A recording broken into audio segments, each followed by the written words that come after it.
All right. So part of my foundational series is I want to also talk about a common complaint I hear from emerging sponsors. I don't have enough money. I don't have any money. I don't have money to join your program, and I don't have money to invest in real estate. That's not the issue, guys. Okay. I know many, many people who purchase real estate without putting in any of their own money, me included. In fact, I made over $500,000 by buying real estate this year in 2025. So the fact that you don't have any money is not the issue. You need to get over that disbelief and over that internal objection and understand that having money is not the issue.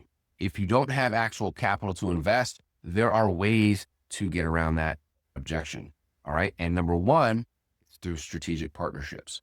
Having no money is fine, but if you partner with someone who does, guess what? That problem is solved.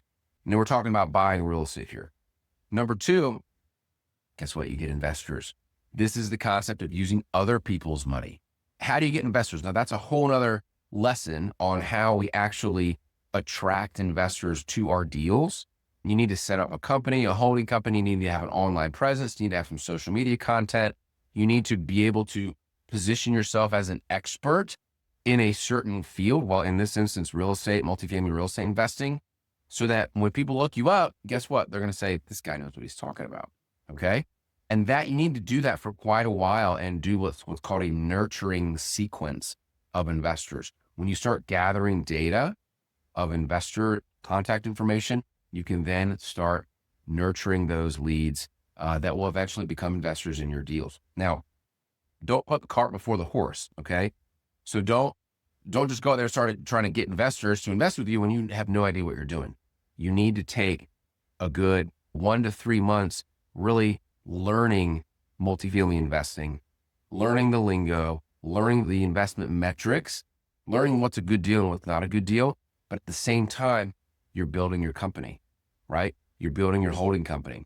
You're building your corporate identity, your brand, right? You can still do that without necessarily taking meetings to talk to investors and maybe looking like a fool because you don't know what you're talking about. So, and again, this is what I teach the multifamily deal makers. When I work with people one-on-one, I work with them in this capacity to actually develop their brand, develop their holding company. Great example. I've got 2 good examples for you. One, a corporate Delta executive, long-term corporate Delta executive joined our group. He wanted to target high net worth Delta pilots and Delta employees. Guess what we call this company? Altitude Equity, right? Amazing bridge there, right? I'm a big believer in making the most of your assets.